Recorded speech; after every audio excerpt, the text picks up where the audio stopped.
Senhor, ensina-nos a contar os nossos dias. Leitura bíblica, Salmo 90, 12. Neste livrete estudaremos alguns versículos da Bíblia referentes à contagem de anos, para que vejamos o que Deus diz a respeito disso e como Ele contabiliza nossa idade. Duas genealogias em Gênesis, capítulos 4 e 5. Há duas genealogias, o capítulo 4 trata da genealogia de Caim e o capítulo 5, da genealogia de Sete. Adão teve 3 filhos bem conhecidos, Caim, Abel e Sete, e gerou outros além desses. Abel morreu ainda jovem, por isso não tem genealogia. Os outros 2 têm sua genealogia registrada na Bíblia. Nos capítulos 4 e 5 podemos ver 2 linhas de pessoas e suas gerações, uma após a outra. Uma linha procede de Caim, contendo Lameque, Tubal-Caim e Ki, e outra começa em Sete, que inclui Abraão, Moisés e Cristo. Podemos observar que as genealogias destas 2 famílias são registradas sempre de maneira semelhante: alguém gerou alguém, que gerou outra pessoa. No entanto, há algo bem diferente nos 2 registros. Enquanto o capítulo 4 somente diz: Caim gerou Enoque e Enoque nasceu-lhe Irade, sem relatar quantos anos Caim viveu ou quantos foram os seus dias, o capítulo 5, entretanto, registra não só quem gerou, como também com que idade morreu. O capítulo 4 não registrou a idade das pessoas mencionadas, não por esquecimento do autor,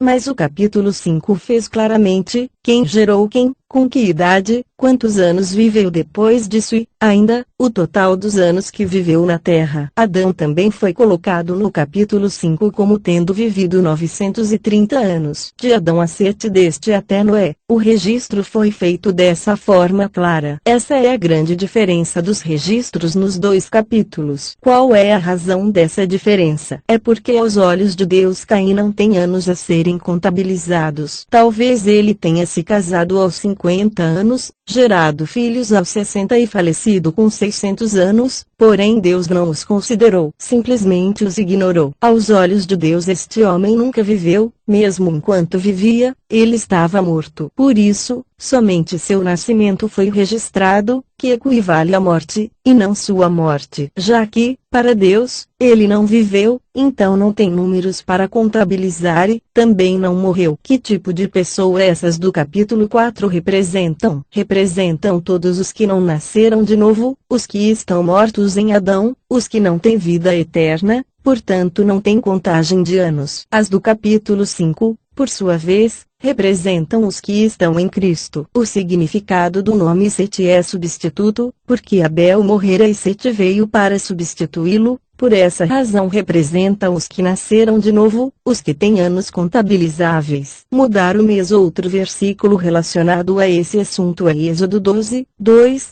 que diz: Este mês vos será o principal dos meses, será o primeiro mês do ano. Deus disse para o povo de Israel para contar como o primeiro mês em que estavam. Você já ouviu falar em mudar o mês? Suponha que esteja no mês de outubro e o mude para janeiro, o primeiro. Por que mudaram o mês? Porque o povo de Israel saiu do Egito, o cordeiro pascal foi imolado e o povo foi libertado das mãos de Faraó. Este é o início da história espiritual. Caro leitor, você tem uma história espiritual? Pode ser que você já tenha idade avançada, com filhos e netos, mas quero perguntar, você nasceu de novo? Se não, quero dizer-lhe que para Deus você não tem nem o primeiro mês espiritual. Enquanto o povo de Deus não saiu do domínio de Faraó e não pintou com sangue a verga e ombreiras das portas, libertando-se do castigo de Deus, diante dele eles não tinham o primeiro mês. Portanto, a história espiritual tem por início o sangue. Lembre-se de que o dia em que receber o sangue será seu início. Se esse dia ainda não chegou, você ainda não tem idade. Sempre perguntamos às pessoas, quantos nascimentos você tem? Se houve apenas um, eu temo por você, pois é necessário que você tenha o segundo nascimento. Temo que entre os que estão lendo este livrete, haja os que têm apenas um nascimento. Esses não têm o primeiro mês. assim como Caim, não tem anos contados diante de Deus. Mesmo que ele tenha vivido 500 ou 700 anos e realizado muitas coisas, nada disso tem valor. Note que enquanto o povo de Israel permaneceu no Egito, Deus não contou seus dias. Quando saíram do Egito, aquele foi considerado o primeiro mês. Por isso, a idade espiritual somente se inicia com o novo nascimento, a salvação. Um dia, conversando com um irmão, perguntei, porque Paulo estabelecera Timóteo quando este era jovem. Um presbítero não deve ser idoso e experimentado. Como pôde estabelecer uma pessoa jovem? Isso não estava correto. Como Timóteo pôde ser presbítero? Lembre-se de que a contabilidade de Deus é diferente da humana. Você pode ter 60 anos, mas somente um mês diante de Deus, ou pode ter 20 anos, porém já ter 10 anos perante Deus. A contagem inicia-se com a salvação, pois antes disso não há nada contabilizado. Neste livrete, porém, minha ênfase não está em Deus não contar nossos dias antes da salvação. Por isso, não me estenderei mais a esse respeito. Nem todos os dias são contados. Quero falar algo aos que já creram no Senhor. Não somente os anos antes de você crer no Senhor não são contabilizados, como também nem todos os seus dias, depois de ter crido no Senhor, são contados. Talvez você tenha crido no Senhor há 5 anos, mas certamente não terá 5 anos. Lembre-se de que uma coisa é ano cronológico e outra é a idade espiritual. Isso pode não ser compreensível para o mundo, mas é um fato espiritual. Você pode ter vivido 50 anos e, ainda assim, não ter 50 anos de idade espiritual. 93 anos. Vamos ler alguns versículos com atenção, a fim de entender como Deus conta os dias. Leamos primeiramente Atos 13, 18, 22, e verifiquemos quantos anos há entre o êxodo do povo de Israel e a construção do santuário por Salomão, e Deus suportou os seus costumes no deserto por espaço de quase 40 anos.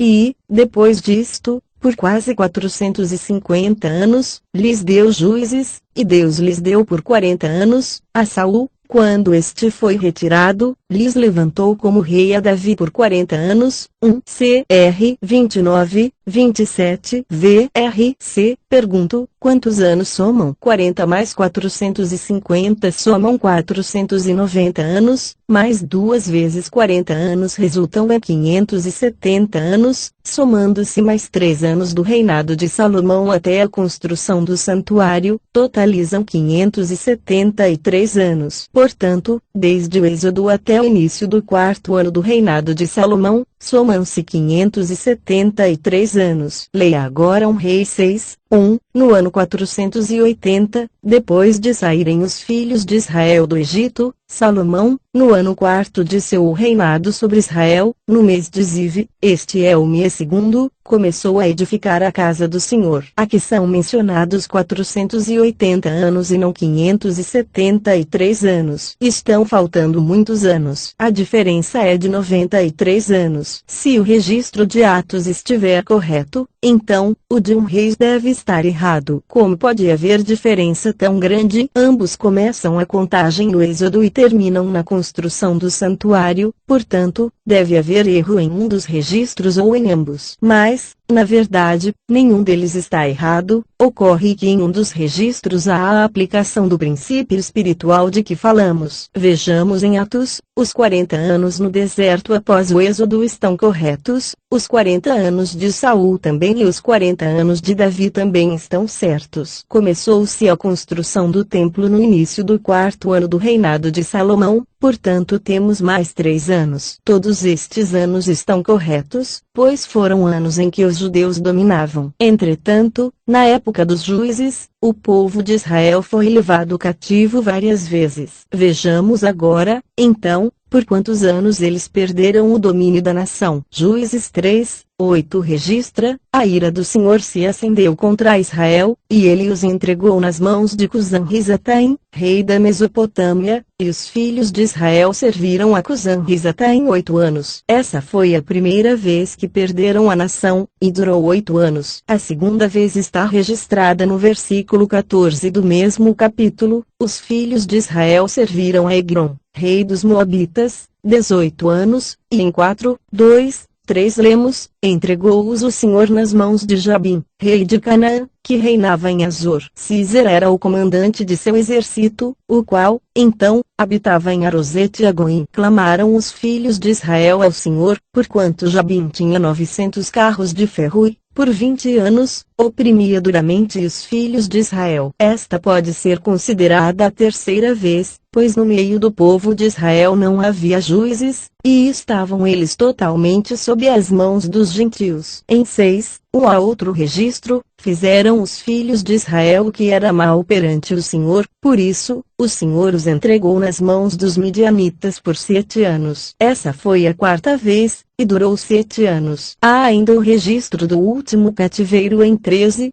tendo os filhos de Israel tornado a fazer o que era mal perante o Senhor, este os entregou nas mãos dos filisteus por 40 anos. Portanto, os filhos de Israel perderam a liberdade e a nação, e serviram as nações gentias por 5 vezes. Quantos anos isso durou? Somando-se 8 anos mais 18, mais 20, mais 7 e mais 40, temos exatamente 93 anos. Vemos a partir desse fato que Paulo incluiu esses 93 anos, mas o registro de 1 Reis não nos contou. Em 1 Reis há apenas 480 anos que, na verdade, perfazem 573 anos. Porque 93 anos não foram contabilizados? Há um motivo: foram anos perdidos. Tempo perdido quando estamos em cativeiro, quando estamos sujeitos aos gentios e não temos juiz. Nesse período não há anos contabilizáveis. O que estamos vendo agora é um passo a mais em relação ao que vimos anteriormente. Não somente antes de nascermos de novo estávamos mortos, 100 dias contados diante de Deus, como também, após recebermos a vida eterna, muitos dias e anos são mortos diante dele. Mesmo que você já pertença a Deus, seja alguém salvo, mas se for levado cativo e enredado pelo mundo, se for levado até Moabe para ali viver como escravo, não tendo liberdade para servir a Deus, esse tempo em que você não pode ser chamado de filho de Deus não é contado por ele. Toda vez que você estiver obedecendo ao homem, servindo no lugar de Deus, esse tempo será perdido. Devemos contar quantos são os dias, após sermos salvos, que pertencem a nós mesmos, em que vivemos em liberdade sem sermos escravizados pelos homens. Esses são verdadeiramente válidos perante Deus. Em outras palavras, talvez você tenha crido no Senhor há 5, 8 ou 10 anos, mas nesses anos todos, quanto tempo você viveu insensatamente? Quantos desses anos devem ser descontados? Nós perdemos tempo demais. Não sabemos se dentre tantos anos o tempo contado diante de Deus chega a 1 ano. Todos os anos que vivemos segundo nossa própria vontade, segundo a vontade do homem, são anos esquecidos. Vamos perguntar a nós mesmos: será que tenho dias perante Deus? Será que comecei a viver o primeiro mês? Esta é a primeira pergunta. A segunda, que devemos fazer agora, é: eu nasci de novo? No entanto, temo que nesses anos tenha deixado passar muito tempo em branco. Quantos dias foram contabilizados por Deus? Todo o tempo que vivemos em servidão e sem comunhão com Deus são dias perdidos. Talvez tenhamos crido no Senhor há 8 ou 10 anos, mas ainda somos iguais ao tempo em que nascemos. Não houve qualquer progresso. Afinal, quantos dias realmente temos diante de Deus? Essa é uma questão extremamente importante. Lembre-se do que Paulo disse aos Coríntios: eu, porém, irmãos, não vos pude falar como a espirituais, e, sim,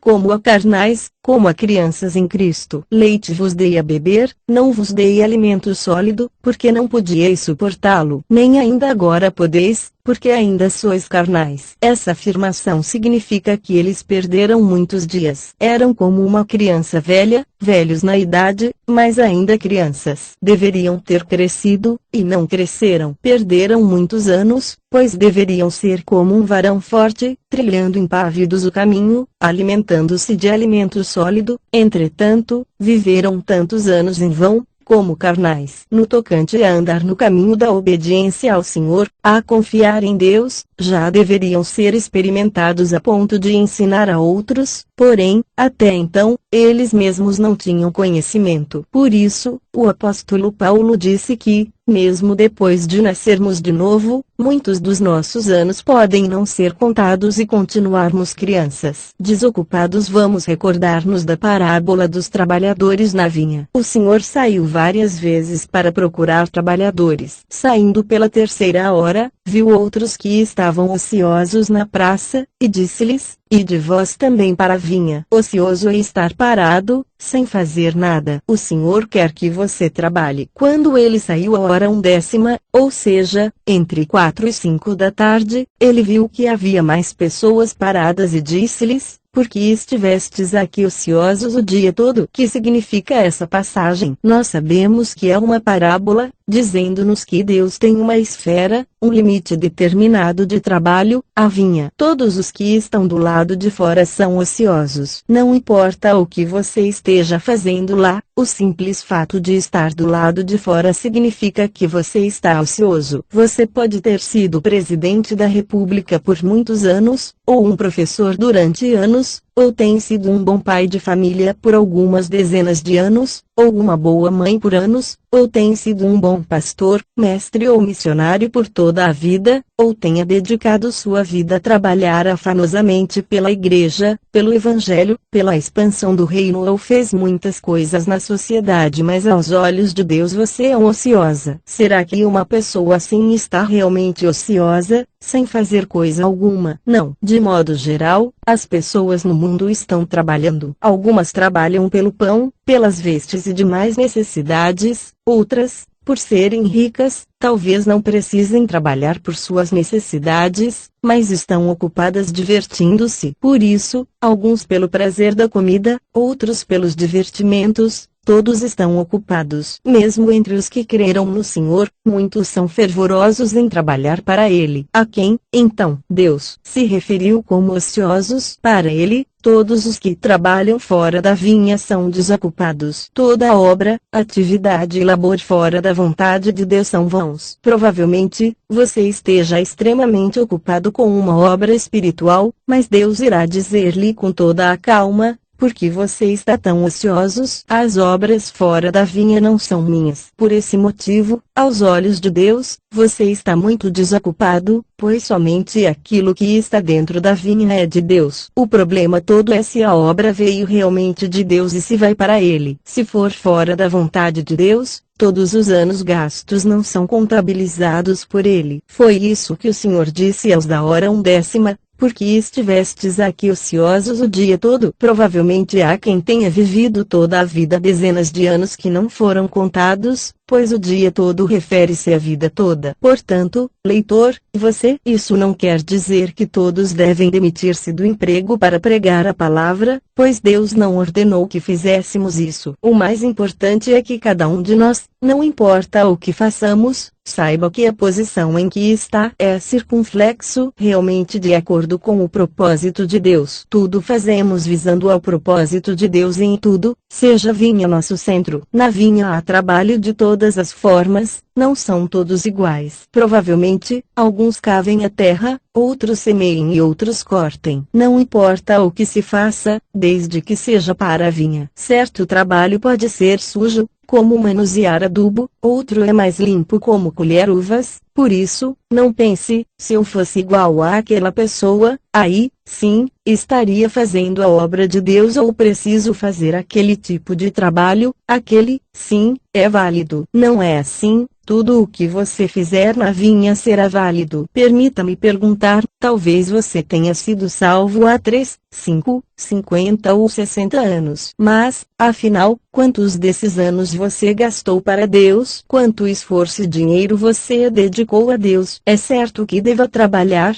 mas para quem tem trabalhado, podemos ter atividades seculares, desde que saibamos que elas estão realmente no propósito de Deus. Lembre-se de que Deus nunca disse como trabalhar na vinha. Talvez haja quem trabalhe integralmente na obra de Deus e, no entanto, essa não é a vontade de Deus que, pelo contrário, quer que essa pessoa tenha um trabalho secular. Portanto, a questão toda está em seu coração e na vontade de Deus. Desse modo, a consagração é imprescindível. Se você foi salvo pelo Senhor e não se consagrou a Ele, ao final da vida não será considerado como quem trabalhou para Ele. Se, do dia da sua salvação até hoje, no tocante a conduzir pessoas para Deus, você não moveu um dedo, então, é um desocupado. Essa é a maneira certa de contar o tempo, pois todos os dias que vivemos para nós mesmos, os dias em cativeiros e pecados, Deus não contabiliza. Há quantos anos vivemos na Terra? 70 ou 80? Temo que mesmo esses sejam poucos. Você conhece cristãos de 100 anos? Talvez não existam. Nesse tempo já tão curto, subtraindo ainda os anos antes da salvação, quantos ainda restam? Amigo, leitor, você sabe por quantos anos ainda irá viver? Naquele dia, talvez já com mais de 60 anos. Deus provavelmente lhe dirá: você viveu diante de mim menos de 10 anos. Você viveu apenas alguns dias, todos os outros foram esquecidos. Vamos contar nossos próprios dias corretamente. Vamos usar bem o tempo que nos resta. 13 anos. Vou citar mais um ponto. Esse fato não foi relatado apenas no Novo Testamento, mas há exemplos também no Antigo Testamento. Abraão foi um deles. Segundo Atos 7, quando Abraão estava em Ur dos Caldeus, na Mesopotâmia, Deus lhe apareceu dizendo: sai da tua terra e da tua parentela e vem para a terra que eu te mostrarei. Que fez ele? Se não obedecesse, não teria paz no coração, mas se obedecesse não teria muita alegria interior. Por essa razão, ele foi somente até Harã, como um cristão que parou no meio do caminho. Ele não foi sozinho, levou ainda o sobrinho Ló e também seu pai. Deus disse para sair da parentela, e ele levou até animais junto com ele. Deus disse para ir até Canaã, mas ele foi somente até a fronteira. Ele foi um cristão de fronteira. Há muitos cristãos que podemos chamar de frios, mas ainda neles há um pouco de calor, e os que podemos dizer que são quentes, não o são de todo. Abraão também era assim, saiu de Ur dos Caldeus, chegou à fronteira da terra de Canaã, mas não entrou. Hoje há quem pense: o mundo não me considera tão espiritual e também, como cristão, não sou tão mundano. Isso é ser um cristão de fronteira. Vemos que, mais tarde, após a morte do pai, Deus outra vez o chamou. Gn 12. Desta vez, Deus não chamou Abraão em Ur, pois este já estava em Harã. O mandamento de Deus jamais se abala. Uma vez que ele tenha falado, assim será para sempre. Deus ordenou Abraão para ir até a terra de Canaã, e não mudara de propósito pelo fato de ele ter ficado em Harã. Deus, então, chamou-o pela segunda vez, e Abraão teve de caminhar. É interessante que quando partiu de Harã, a Bíblia registrou que ele tinha 75 anos, Gn 12, 4. Quando estava em Ur não houve registro, tampouco quando habitou em Harã, mas somente depois que saiu de Harã e entrou em Canaã é que houve o registro dos seus 75 anos, mostrando-nos, assim, o início dos seus anos. Todos os que estão no meio do caminho, na fronteira, Deus não conta. É necessário que você se submeta totalmente. Os dias em Harã são dias perdidos, esquecidos. Se quiser ter a bênção de Deus, você precisa sair de Harã. Todas as coisas em que há interferência do ego não são contabilizadas por Deus. Não sei quantos anos perdi, quando recordo minha história passada, realmente não sei quantos dias são amaldiçoados. Deus não dá atenção a coisa alguma que haja em Harã. Quanto tempo Abraão passou insensatamente, fazendo coisas contra a consciência, agindo segundo a vontade própria, tanto tempo vivendo preguiçosamente, somente gozando de conforto, tudo isso é Harã. Todos esses dias perdidos não voltam. O início de Abraão foi a partir dos 75 anos. Entretanto, o que Abraão perdeu não foram apenas dias, pois algo mais aconteceu no capítulo 16. No 15, Deus lhe fizera a promessa de lhe dar um filho. No 16, por ter aceito a sugestão da esposa, Abraão cometeu um pecado moral. A intenção de sua esposa era boa, Pensando em ajudar Deus a atingir seu objetivo, Sara trouxe a Abraão sua serva Agar,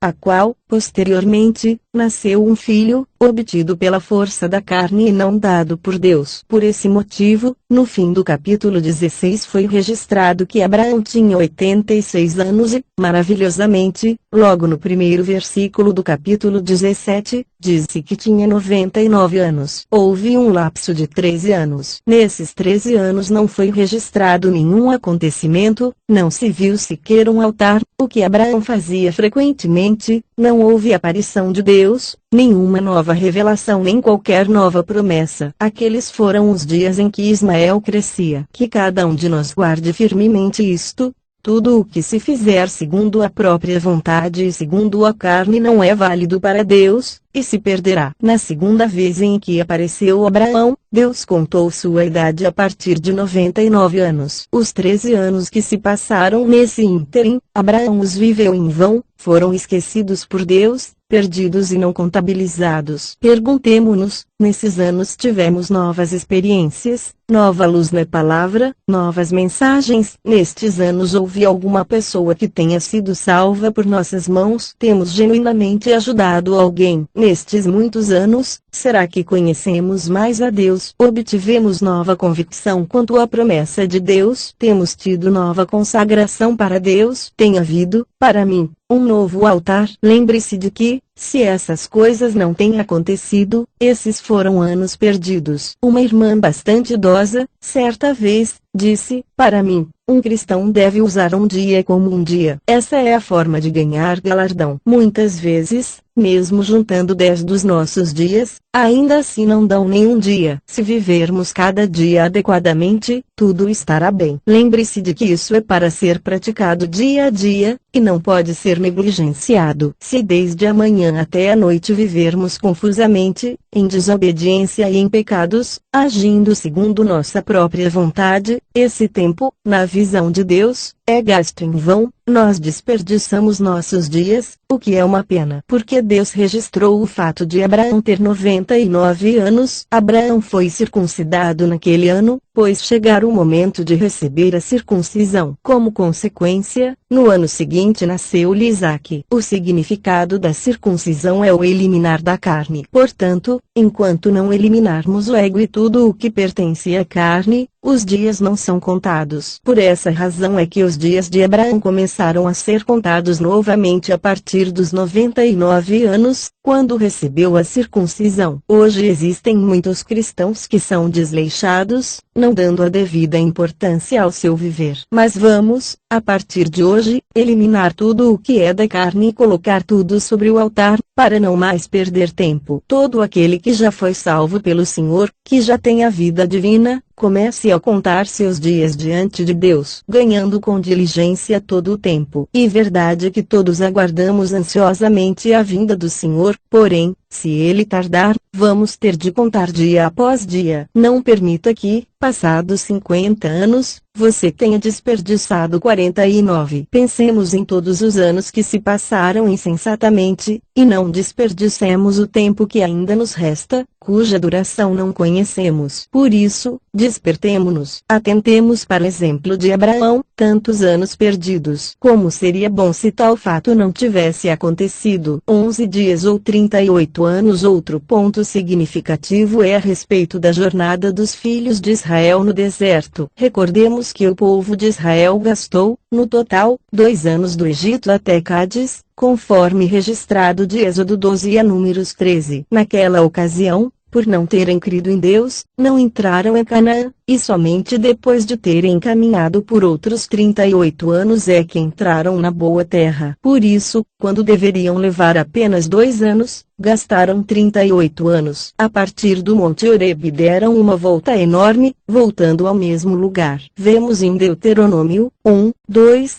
que, partindo do Monte Horebe, passando pelo Monte Sinaí até Cádiz Barneia, a jornada é de aproximadamente 11 dias. No entanto, eles andaram por 38 anos. Esta volta foi extremamente grande. Para uma jornada de 11 dias, foram gastos 38 anos, não apenas 3 ou 5 anos. Deram voltas, sem começo nem fim. Essa é a experiência de muitos cristãos, Algumas questões que poderiam ser resolvidas em 3 ou 5 dias, não são resolvidas nem mesmo após 3 ou 5 anos. Ao que tudo indica, o tempo decorrido entre a primeira ida de Paulo a Corinto para pregar a palavra e o envio da primeira epístola aos Coríntios foi de alguns poucos anos. Nesse ínterim, Paulo esperava que eles já fossem espirituais e crescidos, porém, após aqueles anos, ele os viu ainda crianças. Paulo parecia estar decepcionado, pois já se havia passado tanto tempo, vários anos. Pode-se ver que, aos olhos de Paulo, para se tomar espiritual não é preciso gastar muito tempo, mas 3 ou 5 anos são suficientes. Como nós aplicamos isso? Ao vermos um cristão vivendo seus dias tão insensatamente, dizemos que ele creu no Senhor há apenas 3 ou 5 anos e, por isso, não se pode culpá-lo, ou que, por ele ter crido no Senhor há apenas 8 anos, como lhe seria possível viver de outra forma? Paulo, porém, via isso de modo totalmente diferente. Um ano deve ter o aspecto de um ano e gastar 3 ou 5 anos é excessivo, é totalmente indevido. Uma pessoa, do momento de sua salvação até crescer plenamente como homem espiritual, deveria gastar apenas 3 ou 5 anos. Infelizmente, hoje há muitos que chegam aos 50 anos e continuam como um bebê, nunca se consagram, ainda não sabem o que é caminhar,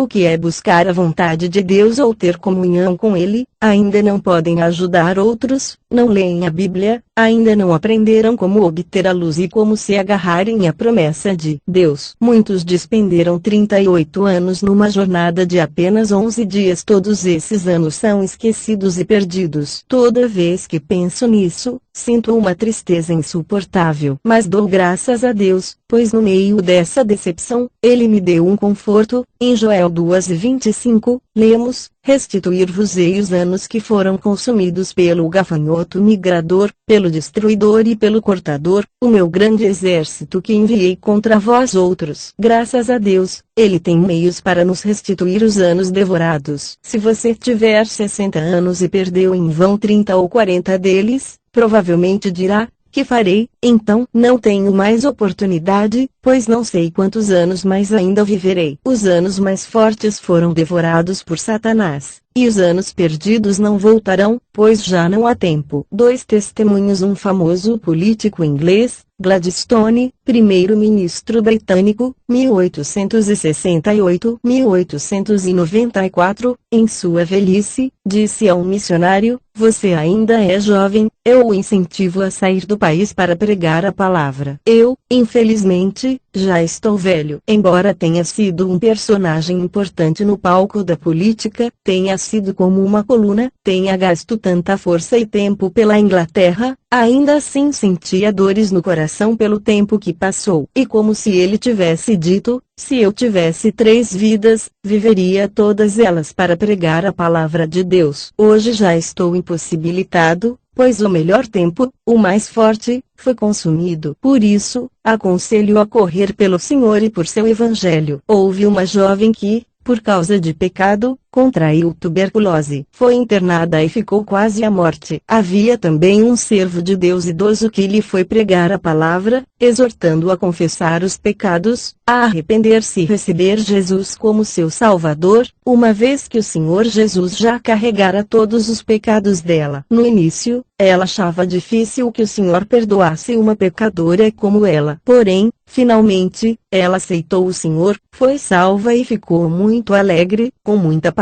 no coração. Passados alguns dias, o servo idoso voltou a visitá-la e a encontrou triste e angustiada. Aquele irmão lhe perguntou: por que você está assim? Não permita que Satanás a engane. Ela lhe respondeu contrita: eu estou deitada aqui quase à morte, e meus dias estão no fim. Quando estiver diante do Senhor, Ele dirá que ganhei a salvação, porém, que estou levando para Ele. Minhas mãos estão vazias. Não posso ver meu Senhor com minhas mãos vazias. É verdade. Suponha que o Senhor nos leve hoje, que estaremos levando para Ele. Salvamos ao menos uma pessoa. Por isso, aquela irmã estava muito triste. O velho servo lhe disse: irmã, Não se preocupe, usarei suas palavras como tema para fazer um hino, aqui ao lado do seu leito, para incentivar as pessoas a pregarem a palavra. Toda vez que alguém for comovido por este hino e pregar a palavra, o galardão será seu. Conclusão: um homem viveu 10 anos na terra, mas talvez lhe seja contado apenas um dia. Por outro lado, um dia também pode valer 1000 dias. Davi disse que um dia nos átrios do Senhor vale mais que 1000, SL 84:10. Por isso, nosso serviço a Deus não é vão. Os dias celestiais não são contados como as 24 horas de um dia. A contagem é espiritual, portanto, um dia nosso não significa necessariamente um dia nesta contagem. Todos os que são pelo Senhor estão na luz, e todas as coisas sem Ele são cheias de trevas. Na Bíblia, há um versículo muito triste: Judas, tendo recebido o bocado, saiu imediatamente. E era noite. Jó 13:30. Esse é o versículo mais negro. Judas saiu da presença do Senhor para traí-lo. Isso são trevas eternas. A partir desse dia, essa pessoa não tem mais dia claro, está sem luz, só tem trevas. Apartar-se do Senhor é algo muito perigoso. Quando não houver o Senhor, haverá noite. Portanto, cada um de nós deve começar a contar e determinar como viver os dias de agora em diante. Espero que não somente deixemos de perder tempo, mas também façamos um dia valer 1000, andando cada dia sem jamais parar, cada passo sendo dado na luz da vontade de Deus. Não espere mais. Quando permanecemos caídos, esse tempo é perdido. Não importa por que tenha caído, levante-se outra vez e ande.